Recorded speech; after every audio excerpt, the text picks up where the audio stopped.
Rec ligado, play funcionando, está no ar o terceiro episódio do Rec and Go.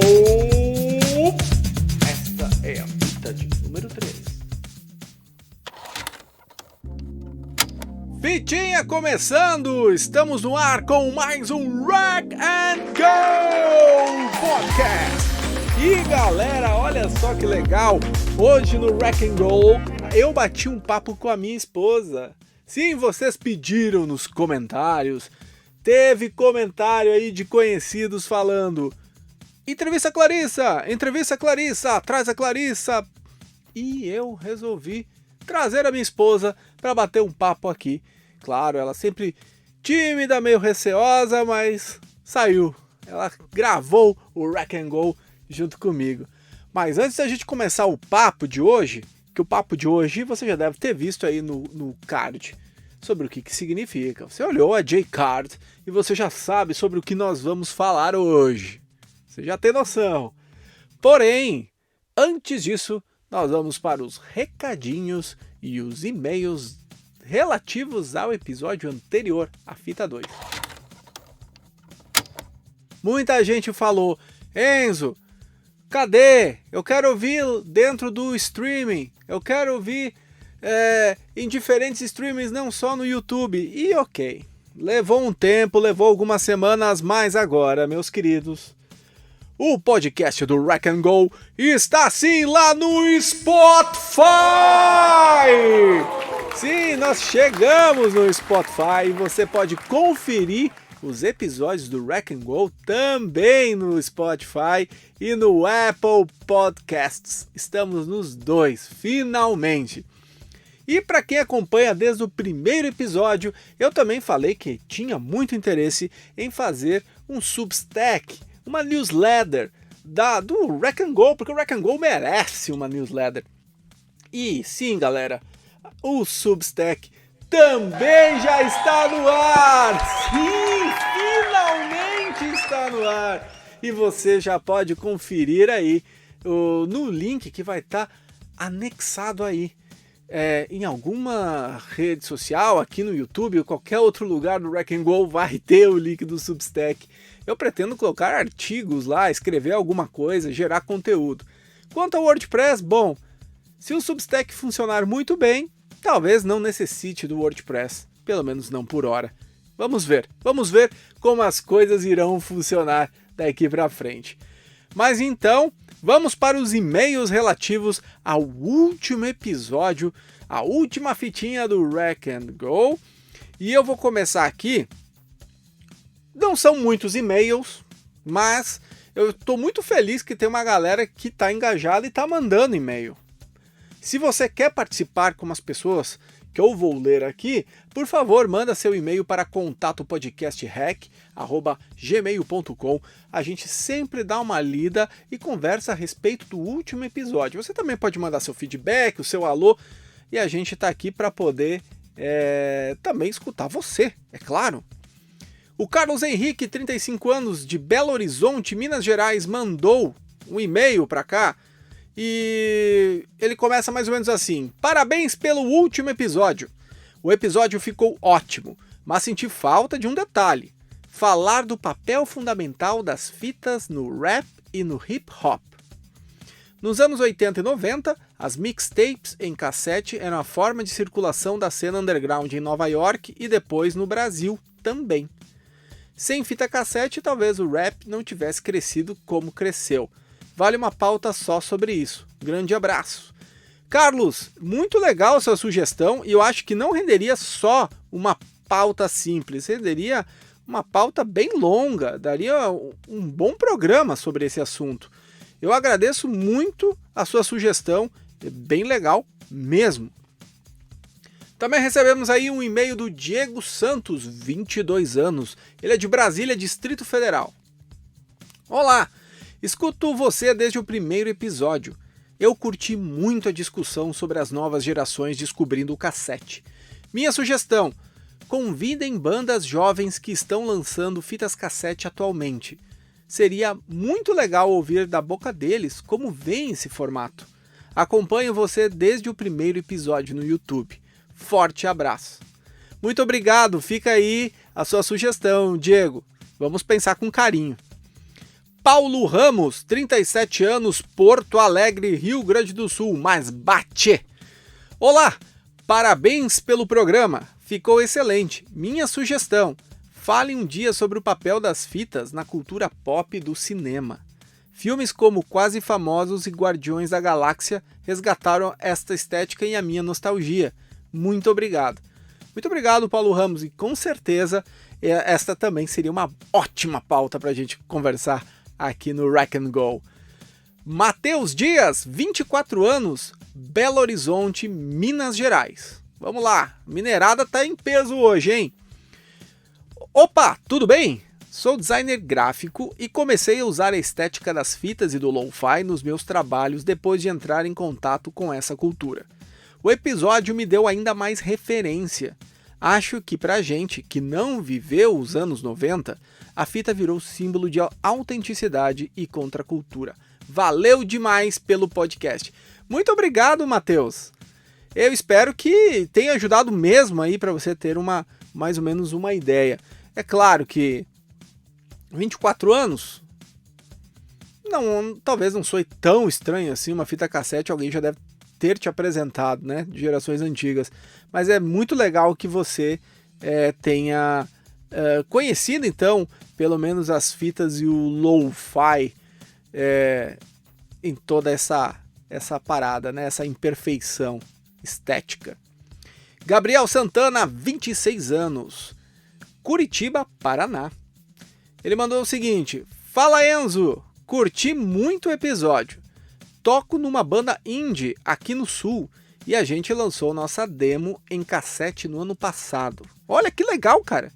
Foi surreal ver gente jovem comprando fita, mesmo sem ter tape deck. Acho que virou símbolo de estilo e identidade. Valeu por dar voz a este movimento. Eu que agradeço, Gabriel. E o seguinte, você esqueceu de um detalhe importantíssimo. Cadê o nome da sua banda? Eu quero saber qual é o nome da sua banda para a gente poder trocar uma ideia aqui ou divulgar ela também. Interessante. Muito obrigado pelo e-mail, cara. Letícia Ferraz, 30 anos, Brasília, Distrito Federal. Parabéns pelo episódio.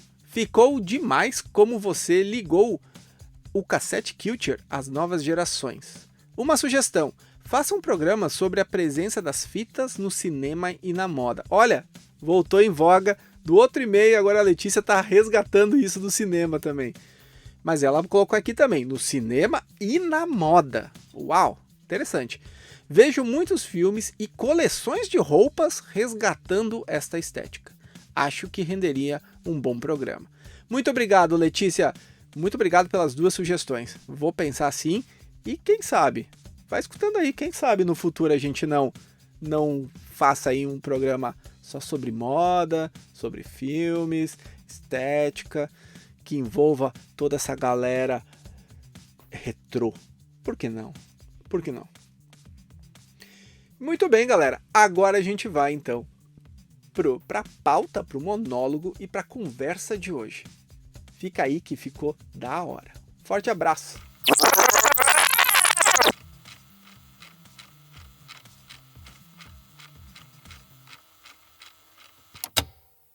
Muito bem, começando então mais um podcast e agora a gente vai simplesmente trocar uma ideia a respeito de um assunto que, olha, muda a vida das pessoas, os hobbies. Você tem algum hobby, Clarissa? Tô buscando. Ela tá buscando um hobby e a gente mal se apresentou. Ao meu lado está ela, minha esposa, Clarissa Maroc Maia. Seja muito bem-vinda ao podcast. Obrigado. E é o seguinte, pessoal, a gente vive numa pressão constante de produzir, postar, monetizar, fazer render. Mas espera aí, quem disse que tudo que a gente faz precisa virar trabalho? Quem disse que todo prazer precisa ser útil? Cola aqui com a gente porque hoje... eu vou te mostrar que ter um hobby é tipo ter um superpoder escondido. E não é papo furado não. A neurociência, a filosofia, a ciência social e até os rockstars estão aí para provar. Claro, a gente vai falar da nossa paixão aqui neste canal, que é basicamente o analógico, vinil, fita cassete, câmera de filme, retrô, tudo que é vintage, porque se tem um lugar onde os hobbies brilham é nesse resgate da tactilidade, da vibe lenta e real do analógico. Sabe quando você está mergulhado no seu hobby? Você entra num estado que os cientistas chamam de flow. Sabe quando você pega um violão e quando vê já passaram horas? Ou quando está desenhando e esquece até de comer? Isso é flow. Nesse momento o cérebro desliga aquele modo chato da autocrítica e liga só o modo criatividade. E aí rola um show químico na sua cabeça. É sim, dopamina, serotonina, endorfina ou citocina. E como resultado, você sai da experiência renovado, feliz, leve. Então, meu querido, hobby não é perda de tempo, é vitamina natural para o corpo e para a mente. Em 2023, a Nature Medicine publicou um estudo gigante. Envolveu 93 mil pessoas em 16 países. E o que eles descobriram? Você sabe o que eles descobriram, Clarissa? Você tem a menor noção do que essa galera descobriu? Com certeza não. Que quem tinha hobbies relatava mais felicidade, tinha menos solidão e menos depressão. A Harvard Health também mandou a real. Hobby está ligado à longevidade. A Utah State University provou que apenas 10 minutos por dia, não mais, 10 minutos por dia, num hobby já reduzem o estresse. Então a natureza já é clara. Hobby é saúde. Com certeza, eu vou precisar mais que 10 minutos. E o que você gostaria de fazer com o seu tempo de folga para ter um hobby? Você tem alguma ideia? Nada? Nenhuma? Não. Ok. Vamos desenrolando. Quem sabe você vai encontrar alguma coisa para você. Porque os filósofos, Clarissa, a filosofia também entrou no jogo. Aristóteles falava da eudaimonia, que era uma felicidade plena que vem de viver as nossas virtudes. Schopenhauer, o emo da filosofia, dizia que a vida é sofrimento, mas que a arte e o lazer são os respiros que aliviam. Coisa bonita, né? Nietzsche já puxava mais pro punk. A gente é artista da própria vida. Ter hobby é afirmar a vida. O coreano Byung-Chul Han mandava um papo reto, dizendo assim: a gente vive na sociedade do desempenho, onde tudo precisa virar produto. Nesse mundo, ter um hobby gratuito é quase um ato revolucionário. Ou seja, hobby é rebeldia. É o nosso não pro sistema do dia a dia que quer transformar tudo em planilha. Cozinhar pode ser só rotina, uma obrigação. Mas vamos definir então o que é e o que não é hobby. Porque se cozinhar é rotina, quando que isso pode virar hobby? Isso pode virar hobby quando você cozinha por prazer, para explorar sabor, brincar com receita, inventar, criar. Correr pode ser só exercício médico, mas vira hobby quando a escolha é desafio e liberdade. Então hobby é aquilo que você escolhe livremente e não o que a rotina te obriga. Então a gente pode entrar também em outras armadilhas. E quais são essas armadilhas? As armadilhas do tempo livre, Clarissa. Você sabe quais são as armadilhas do tempo livre? Você tem armadilhas no seu tempo livre? Eu tenho várias. Com certeza, quando eu programo o meu dia pra fazer uma coisa e ele sai totalmente fora do planejado. Hoje saiu totalmente fora do planejado. Conta pra nós, agora eu quero saber da fofoca. Eu planejei o meu dia pra fazer o trabalho que eu tinha pra fazer e no fim das contas tudo deu errado. A internet parou de funcionar por 3 horas, eu tive que criar coisas pra fazer. Ou seja, eu tava dentro de casa, mas eu tava trabalhando muito mais que se eu estivesse trabalhando no trabalho pago. E não fiz o trabalho que eu precisava fazer. E nessa hora você não sentiu falta de ter, tipo assim, um hobby de forma ativa? Porque às vezes a gente não sabe o que fazer com o tempo, né? A gente tem talvez um tempo ocioso e a gente não sabe como ocupar esse espaço. Só que aí tem uma coisa muito importante que se chama vida adulta. É verdade. É muito difícil você ter tempo livre para você aproveitar um hobby ou pensar em criar e testar um novo hobby, porque a vida adulta não te deixa. Sempre vai ter alguma coisa para fazer. Talvez não seja isso que diferencia, então, os ricos dos pobres? O pobre sempre tá tão ocupado em ganhar dinheiro e o rico tem tempo de sobra porque já tem dinheiro, então ele tem tempo de sobra para ter hobbies. Uma coisa que eu sempre falo é que se um dia eu ganhar na Mega Sena ou na loteria aqui, a primeira coisa que eu vou fazer, eu não vou contratar uma mulher para ajudar na limpeza ou qualquer outra coisa. A primeira pessoa que eu vou contratar é um chefe. Porque se eu comer melhor, tudo vai ficar melhor. O chefe, ele vem pra você, ele cozinha pra você, ele planeja as suas refeições, ele deixa tudo limpinho. A partir do momento que você tem uma rotina pra seguir a sua parte nutricional, você consegue fazer todo o resto com maestria. Inclusive dormir mais também. Com certeza, você vai estar comendo melhor. Exato. Tudo que você ingere é uma coisa que vai ter impacto no teu corpo inteiro, em todas as coisas que você faz. Você pode ter... Você tendo tempo de sobra, você pode criar hobbies que envolvam tanto a criatividade, né, que estimula... Exato. Quanto ao mesmo tempo você também pode cuidar melhor do seu corpo. Você come melhor, você dorme melhor, você raciocina melhor, teu cérebro vai acordar descansado, porque não precisou gastar energia fazendo digestão ou processando inflamações do corpo por você comer errado, por exemplo. Você vai conseguir finalmente fazer o teu corpo descansar, só pelo fato de você comer melhor. Acho que o primeiro ponto, se eu um dia ganhasse na Mega Sena, seria isso. E depois, com certeza, a parte física, né? Exercício físico. Mas você sabe que essas armadilhas do tempo livre existem. Elas são divididas em duas. A primeira é produtividade. Sabe quando você tá com aquela... A sua mente tá... Por exemplo, assim, você tá com um tempo ocioso, mas ao mesmo tempo você tá se cobrando? Que você tem que produzir? Com certeza, é o tempo todo. Então, a gente vai entrar nesse ponto agora. Porque, tudo que você faz, muitas vezes as pessoas já te perguntam: como que você vai monetizar isso? Sei lá, você fotografa bem. Vende o seu serviço para alguém. Você fotografa muito bem, gera dinheiro com isso. Ou você pinta um quadro e alguém já diz: não, mas pra que você tá pintando esse quadro? Você podia estar gastando seu tempo fazendo alguma coisa mais produtiva, mas a pessoa não sabe que o pintar o quadro para você reduz o seu estresse, você consegue utilizar a sua criatividade de uma forma diferente, mas alguém pode chegar para você e dizer: você pinta muito bem, então cria um Instagram para divulgar a sua arte. Produtividade é uma ilusão, porque antigamente todo mundo dizia assim: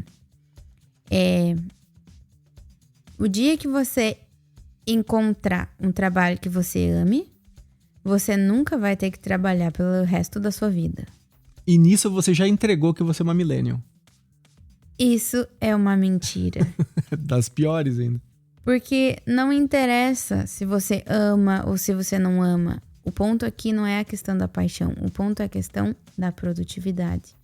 Porque a partir do momento que você torna aquilo que é benéfico para você e que te reduz o estresse, a partir do momento que você monetiza isso, torna isso um comércio, vira trabalho. Já não é mais benéfico, já não é mais anti-estresse. Pelo contrário, vai te gerar estresse, porque você vai começar a ter prazos para entregar, vai começar a ter metas para bater, vai precisar fazer 5, 6, 7 vendas por dia para conseguir fazer o teu negócio girar, vai precisar de um boca a boca, uma pessoa que compra que indica para outra, precisa de um serviço de marketing e entra num looping infinito de coisas que você simplesmente não deveria fazer, porque o propósito é você relaxar. Exatamente. É você descansar. E você tá fazendo isso com um monte de questionamento atrás, quando você monetiza isso, transforma isso no trabalho. Um monte de questionamento atrás. Será que isso vai dar certo? Será que não vai dar certo? Ai, meu Deus, eu preciso vender, eu preciso fazer isso. A partir desse momento, a tua mente já não relaxa mais. Então a gente sabe, produtividade, que nem todo prazer precisa virar produto. Esse é o principal ensinamento. Se você gosta de fotografar, isso já basta. Se você gosta de pintar, isso já basta. Se você gosta de escrever, colecionar alguma coisa, isso já basta. Se isso te traz algum prazer, já basta. Já diria o velho filósofo, que eu não lembro o nome, já diria o seguinte: os hobbies dizem muito mais sobre uma pessoa do que o próprio trabalho. Porque no trabalho, muitas vezes, está contra o teu gosto. Mas no hobby é onde tu gasta o tempo livre. Fala muito mais sobre você do que o trabalho falaria. Porque você não é a Clarissa contadora, ou sei lá, o Enzo, o cara da TI, ou o fulano, ele é o advogado. Não, isso não define quem você é. O que define quem você é aquilo que você faria com o seu tempo livre. Então a gente cai nessa armadilha da produtividade, mas tem uma segunda armadilha. E eu acho que ela é o oposto da produtividade, que é a distração. Por exemplo, passar horas no feed do celular ali, só olhando, ou deixar a Netflix tocar sem parar lá um filme, uma série, e muitas vezes você tá tipo com a cabeça longe. Isso não é hobby. Isso é anestesia, é matar tempo. Então, assim, o hobby ele tá no meio, assim. Ele não pode ser ultra produtivo, a ponto de se tornar um trabalho, mas também não pode ser uma distração que só anestesia e faz você matar tempo. Tem que ser uma coisa no meio termo. Tem um outro ponto aí, onde hobby é um lugar onde você não precisa provar nada pra ninguém. A paz. Se você tá fazendo alguma coisa como hobby, você tem que ter muito claro na sua cabeça de que é algo pra você e por você. Exatamente. Você não precisa dar ouvidos a essa questão da produtividade. E também na questão da distração, dessa anestesia do cérebro. Isso é muito comum hoje em dia, porque a gente tem muita informação o tempo inteiro. Muita informação o tempo inteiro. É no celular, é na TV. Você sai na rua, é cartaz, é outdoor. É qualquer lugar você tem informação o tempo inteiro. E você sentando ali na frente da TV, assistindo Netflix ou rolando o celular, tá pensando que você tá descansando teu cérebro, mas você não tá. Você só tá filtrando ali, pegando mais informação. Mesmo que você não esteja consciente rolando o feed, esteja só passando ali, mas o teu subconsciente ainda tá ativado, ainda tá prestando atenção no que você tá fazendo, o teu cérebro não para. Não é uma forma de relaxamento. Não é uma forma de você descansar. Isso não é uma paz ativa. Você só tá literalmente tendo um tempo de ócio ali, de preguiça talvez, pro teu corpo. Teu corpo pode dar uma relaxada uma vez que você senta no sofá, mas a atenção e o cérebro continuam ativo. Eu cheguei a comentar, se eu não me engano, no episódio anterior, a respeito da nossa sociedade ter várias redes sociais, mas as pessoas elas não têm mais cultura de ter conversa, por exemplo. As pessoas têm muita dificuldade de conversar. O que antigamente era fácil para você poder desenvolver um papo, hoje já é mais difícil, mesmo tendo tanto acesso à rede social. Imagina, se você perguntar para várias pessoas, a maior parte delas vai dizer que chega em casa, toma um banho, faz alguma coisa e tenta relaxar, assistir uma televisão ou olha na rede social. Mas, se você perguntar com quantas pessoas você conversa, geralmente as pessoas não têm com quem conversar. Isso é um pouco estranho, levando em consideração que as redes sociais deveriam nos aproximar uns dos outros, mas ao mesmo tempo nos distanciam, né? E quando conversa, é só conversa rasa. Ou entra naquela questão do, por exemplo, uma pessoa larga um assunto, a outra pessoa larga outro assunto, mas ninguém conversa sobre o assunto, sabe? Não existe mais profundidade numa conversa. Talvez a gente, como sociedade, deveria repensar um pouco isso. Não sei. Por exemplo, eu dei uma olhada sobre o que Theodor Adorno havia escrito em 1969. Ele já dizia que o tempo livre não é realmente livre. É claro que ele tem toda uma divagação sobre isso, mas para ele, os hobbies se tornam ideologia. Por quê? Porque eles são vendidos como liberdades, mas já moldados pela indústria cultural. Então a gente também tem um outro problema, uma outra camada dentro do hobby. E olha só, se isso já parecia duro nos anos 60, olha hoje. Nosso tempo livre virou o negócio mais lucrativo do século XXI. Redes sociais sugam nossa atenção. Streaming solta temporadas inteiras para maratonar, o que vicia, porque você vai querer assistir tudo. Aplicativos e jogos são feitos para viciar também. Tudo vira uma cadeia de comércio. Por exemplo, o fato de você relaxar vai fazer com que alguém ganhe com isso, entendeu? Por exemplo, eu preciso viajar. O que vem na tua cabeça no primeiro momento que tu pensa em viajar? Preciso comprar uma passagem aérea. Preciso procurar um destino para eu ir. Por quê? Porque alguém no trabalho vai chegar para mim e vai dizer assim, olha, pra onde que tu foi nas férias? Por que tu não tá bronzeado? Por que tu não foi pra praia? Quer dizer, existe uma cultura da indústria, tem uma indústria cultural que fatura em cima do descanso. Então, tipo assim, também tem essa camada, que é esse fetiche das pessoas. Então a moeda acaba não se tornando o dinheiro que você está pagando, mas o tempo que você está entregando para isso. Então, existe uma diferença. Distração, igual. Gastar tempo e sair vazio. Hobby, viver o tempo e sair cheio. Então, eu às vezes presumo que nós não sabemos o que é ter um hobby. E é bem complicado. Por isso que achei que valia muito a pena entrar com esse assunto. Tem alguma consideração para falar? Não? Então eu vou entrar para a próxima parte, que é sobre analógicos e tactilidade. Sabe o que é tactilidade? Não tem nem ideia? Vamos descobrir agora. Olha só, por que tanta gente volta para o vinil, para fita cassete, para câmera de filme ou para qualquer outra coisa retrô? Você tem alguma noção? Isso tem nome, tactilidade. É o prazer de tocar, segurar, sentir o objeto, chiadinho da fita, o vinil ali na agulha, girando, tá dando aquele barulhinho, tá aquela emoção, virar o lado A pro lado B, clique da câmera, que não tem botão de apagar, ou seja, se você bateu a foto é aquela, não tem mais como você deletar. O digital, ele é muito rápido, mas o analógico é presente, e presença é o que mais falta hoje.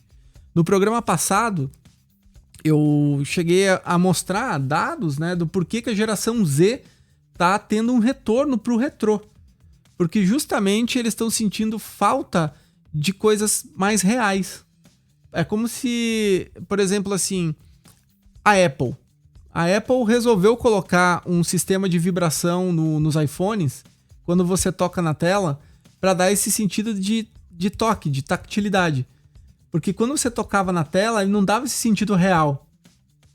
E a gente tinha muito isso presente na época dos anos 90, dos anos 2000, dos anos 80, de apertar um botão, de ouvir clique, de ouvir o barulho, de ter a escassez. Por exemplo, eu vou gravar uma mixtape, uma fita, então você tem um tempo escasso, é 60 minutos, é 90 minutos, e é aquilo. Se você não gravar bem feito, acabou o tempo.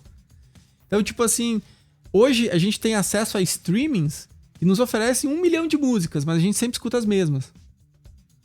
E tipo, esse apelo de você conhecer coisa nova não existe muito. Você não sente que falta um pouco dessa necessidade, talvez, da escassez como um design de produto? Com certeza. Eu acho que o pessoal hoje não tem noção do que é falta, porque tem muito. E é essa sensação da falta, que também, parafraseando, pode ser a sensação de tédio. Isso falta por conta da questão neurológica aí, né? A gente, como ser humano, a gente precisa do ócio, do tédio ou da falta para dar valor para aquilo que a gente tem ou para realmente descansar. Isso é bem importante a gente poder refletir mesmo. Muito bem. Temos criatividade, espiritualidade e comunidade. Hobbies alimentam esses 3 vínculos humanos. Olha só, criatividade. Até Einstein, Darwin, Churchill e os maiores rockstars tinham hobbies fora do trabalho. Hendrix desenhava. Kurt Cobain fazia colagens. David Bowie estudava teatro. Todos precisavam desse espaço para expandir a mente. Na espiritualidade, hobbies são rituais diários de sentido. Frankl já dizia, o homem não é destruído pelo sofrimento, mas pela falta de sentido. E em questão de comunidade, nunca esteve tão em voga clubes de leitura, feiras de vinil, grupos de corrida e por aí vai, a galera do pedal. Em 2023, o Surgeon General dos Estados Unidos alertou: solidão é tão perigosa quanto fumar 15 cigarros por dia. Um hobby em grupo pode ser a cura. Louco, né? Agora, vamos parar para pensar. Criatividade, espiritualidade, comunidade. Foi legal nessa parte da comunidade falar de clubes de leitura, porque eu vi recentemente que uma marca super famosona de bolsas, ela resolveu fazer clubes de leitura. Por quê? Porque ela não quer que qualquer pessoa compre suas bolsas. Eu não vou dizer o nome para não dizer o nome da grife aqui. Não quero fazer propaganda gratuita para eles. Mas resolveram fazer clube de leitura. Então, hoje, você ser culto virou moeda de troca também, Clarice. Isso também é um ponto negativo. Então, já sai do hobby. Se você vai ler somente para se enturmar numa comunidade de compra, não faça isso. Leia se você realmente gosta de ler. Se você quer exercitar a sua cabeça. Porque você se reunir com um monte de pessoa para fazer cosplay de rico, eu pretendo fazer isso num próximo programa, falar o que está acontecendo, não vai dar muito certo. O hobby tem que ser algo que você gosta de fazer e que te dá prazer. E esses 3 vínculos humanos devem estar conectados. Algo que envolva a sua criatividade. De repente você está trabalhando num trabalho muito braçal durante o dia. Então você precisa ter um trabalho de hobby. Me expressei mal. Você precisa ter um hobby pós o seu trabalho que não exija força física para você mexer com a mente. É o oposto. Agora, se você trabalha muito sentado, usando a sua cabeça ali, resolvendo problemas mentais o tempo inteiro, talvez você precise, então, de exercícios físicos. Afinal de contas, você precisa mover o corpo daí. É legal fazer essa mudança de escolhas, né? Mas aí a gente vai entrar num outro ponto aqui, que é a cultura e a economia dos hobbies. O mercado global de hobbies gira em torno de 500 bilhões de dólares. O vinil, por exemplo, cresceu 17 anos seguidos e passou o CD em 2020. Em 2022, foram vendidas mais de 440 mil fitas novas só nos Estados Unidos. Mas mais do que mercado, isso é cultura. É uma geração dizendo, não quero só consumir rápido, eu quero viver uma experiência. Você já teve várias experiências com alguma cultura de consumo, Clarissa? Por exemplo, quando você compra, por exemplo, um vinil, você pega o vinil, você puxa o vinil para fora, você fica olhando o encarte, ou você compra um CD, você lê as letras, se envolve. É tipo como se fosse um produto de consumo de arte. Já teve essa experiência mais profunda ou não? Eu acho que quando a gente era criança, a experiência mais próxima disso que você está falando era comprar uma revista numa banca de jornal, por exemplo, que vinha com um brindezinho, com uma bonequinha ou com um carrinho. E aí comprar. Mas o que eu mais gostava de fazer, o que sempre pedia para os meus pais, era para comprar salgadinho. Que vinha tazo, vinha os bonequinhos, aqueles gelitos dentro. Gelitos! Nossa, eu lembro dos gelitos. Lembro do Tazo. Eu brincava de tazo. E aí, acho que até mesmo colecionar Hot Wheels também era um acontecimento. Opa! Pô, me fala sobre isso. Eu e o Natan, a gente... Natan, pra quem não conhece, é o irmão da minha esposa. Eu e ele, a gente gostava muito de brincar de carrinho. E a gente gostava de colecionar. E olhava, assim, embaixo, né? Tinha o desenho do motor, das coisas, assim, embaixo exatamente como o carrinho era. Hoje eu vi que eles não estão mais fazendo isso. Eles estão imprimindo o carrinho com a base lisa embaixo. Economia. Se você olhar, não tem mais todos os detalhes que os carrinhos tinham antigamente. Hoje, ter os carrinhos de antigamente que era de metal é raridade. É tipo coisa de colecionador mesmo. Eu tô por fora do meio do Hot Wheels, mas virou o quê? Plástico agora? É tudo plástico e é tudo liso. Não tem mais a riqueza de detalhes que tinha antes. Uau, isso é um problema. É porque acho que essa cultura do ter tudo muito rápido... Eu vou dizer a cultura do fast food, vamos dizer assim. Não só na parte do food, mas de tudo. Essa cultura de ter tudo muito rápido acaba com que as empresas vão visando o lucro, muito mais do que a experiência do cliente. Só que também tem um paralelo aí, porque as empresas hoje Você já ouviu falar da 4ª Revolução Industrial? Traga-me mais sobre o assunto.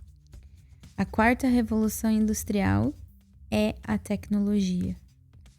Então, a tecnologia, depois de todos os processos de evolução industrial, quando a tecnologia chegou, existiu um termo nos Estados Unidos, que eu não me lembro muito bem agora, mas foi na virada do milênio. Todas as empresas entraram em êxtase e muito medo por conta da incerteza do que o novo milênio, com a internet e essa mudança tecnológica, iria trazer e o impacto que isso iria ter nas empresas. O que acabou se tornando? Então, as empresas acabaram identificando essa necessidade de tudo muito rápido para os clientes, porque hoje você não compra alguma coisa e você consegue esperar uma semana, um mês para que essa coisa chegue. Você quer isso amanhã. É muito do que a Amazon faz ali, de te entregar no próximo dia, para te vender o serviço Prime, para você ter isso no próximo dia. E essa experiência, por exemplo, de tornar tudo muito rápido, acaba que a empresa não se vê em outro lugar a não ser redução de custos e praticidade e produção muito rápida de tudo. Então, isso dos Hot Wheels, por exemplo, é muito mais fácil você fazer um padrão, um fundo padrão liso, do que fazer um fundo rico em detalhes, porque não é só um detalhe. Cada modelo de carro em específico tem detalhes diferentes. Como é que você vai introduzir esse detalhe do Hot Wheels numa produção em massa para vender rápido, para fazer com que aquele produto chegue rápido no país que ele tem que chegar? E o que eu estava falando sobre a questão da experiência do cliente é que se torna uma faca de 2 legumes, né? É uma via de mão dupla ali. Você tem essa questão da praticidade, de querer tudo muito rápido para ontem, mas ao mesmo tempo a empresa tem que visar a experiência do cliente, para o feedback do cliente, aquilo que ele está trazendo, porque senão, justamente por consequência da volatilidade de mercado hoje em dia, se o cliente não está tendo uma boa experiência, incluindo essa questão de ser tudo muito rápido, que é o que o cliente mais visa hoje, a empresa é aí chutada para fora do mercado e todo mundo esquece dela. Eu tava refletindo sobre... Isso daria um bom programa também, uma boa fita mais adiante. Mas, por exemplo, o quanto talvez a nossa geração sofreu com tanta mudança em 30 anos, vai. Pensa só, a gente saiu do analógico. Eu me lembro, assim, vagamente, mas eu lembro, assim, de ter um telefone em casa que na época os meus pais pagavam pro Estado pra ter direito a ter um telefone em casa. E era aquele telefone que tinha que colocar o dedo e girar, sabe? Eu acho que, tipo, a galera mais nova não tem nem noção do que é. Você tinha que girar. O telefone ficava num ponto fixo da casa. Tipo assim, era uma coisa que não tinha tela, não tinha nada. Era só o telefone pelo telefone. As pessoas tinham que, sabe, decorar o número, ter uma agenda pra ligar. Você sabe E olha, hoje a gente tem smartphone. Sabe que eu vi uma charge um dia desses falando sobre isso, que dizia assim: a partir do momento em que as coisas perderam os fios, as pessoas perderam a liberdade. Porque é como se o celular, o fio que fosse do telefone fixo que você tá falando... Segurava você ali. Segurava o telefone ali. Então você ainda tinha a tua liberdade pra você viver outras coisas, não ficar pendurado no telefone. Claro, sim. E hoje você, literalmente, você fica pendurado no telefone sem nem perceber. Porque você tá com aquilo ali tudo tão fácil ao teu alcance, que tá consumindo todo o teu tempo que você teria livre. Ou seja, você não tem tempo livre porque você tá ocupado o tempo todo com coisas, com informações e sempre nessa ânsia de buscar mais. Acaba que vira um vício nessa dopamina barata, porque você tá sempre ali consumindo, e enchendo o seu cérebro com aquilo. Seu cérebro tá produzindo dopamina porque é um efeito das telas, mas ao mesmo tempo você não tá enxergando que o teu tempo livre, que era realmente para estar livre, fazer outras coisas, você não consegue fazer. E também tem essa questão, né? Foram tantas mudanças em poucas décadas que eu acho que nenhum ser humano estaria adaptado a tanta mudança. Por exemplo, isso do telefone que eu falei. O computador. Olha o quanto o computador evoluiu. Internet evoluiu. O modo como a gente utiliza a internet evoluiu. A forma de consumo mudou. Hoje você não consegue mais consumir sem ter o online. Por exemplo, assim, quando começou a compra online, todo mundo era desconfiado. Hoje é o oposto. Comércio local tem muita dificuldade de vender produto, porque todo mundo prefere comprar numa Amazon, no Mercado Livre, prefere comprar online. Vai fazer aquela pesquisa online e muitas vezes vai fechar negócio ali. O início da globalização que existia antes, que é essa questão dos acordos comerciais e tudo mais, o que já existia antes, é por isso que eu falei da quarta revolução industrial e da volatilidade. Essa parte da globalização, quando a internet surgiu e que as empresas viram na internet um campo de trabalho ali, foi trazida toda essa globalização que escalou de uma maneira dentro da internet inimaginável. Hoje você tem muita dificuldade, você como comércio local tem muita dificuldade em bater os produtos que vêm da China de uma forma globalizada, que vêm de outros lugares por conta dessa globalização em massa que aconteceu depois da internet. Esses comportamentos vai mudando a nossa personalidade em tudo. A gente começa a analisar, realmente tudo mudou e foi muito rápido. Eu creio que... eu não sei, eu vejo que o mundo, as pessoas elas estão trabalhando mais, ganhando menos. Lógico que teve toda essa diferença geracional, mas isso afeta muito, porque, por exemplo, até a criação de filhos, por exemplo. Nós não temos filhos, mas pensa assim, uma criança hoje não tem tempo para brincar mesmo. Sair na rua, né, sei lá, brincar de peão, bolinha de gude, jogar bola, fazer coisas assim, ou brincar de bonecas, meninas, ou coisa do tipo.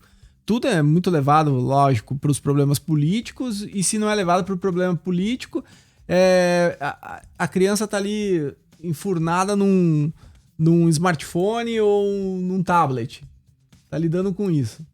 Então, é complicado também, né? Porque até essa relação do hobby e da própria criação dos filhos também complica para as próximas gerações. Ou você acha que não?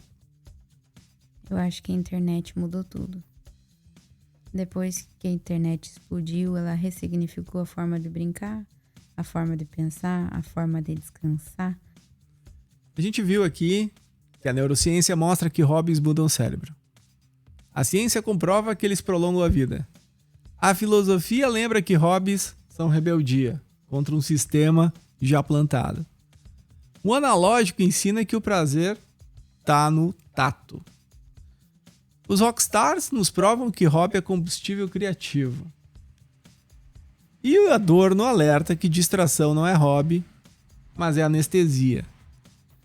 Então, galera, hobby não precisa ser útil, não precisa dar dinheiro, não precisa gerar like e vale porque faz a gente sentir que está vivo.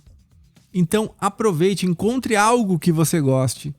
Se reúne em comunidade com pessoas que também gostam daquilo que você gosta e aproveita. Crie conexões, crie histórias. Isso gera vida, isso gera saúde para você.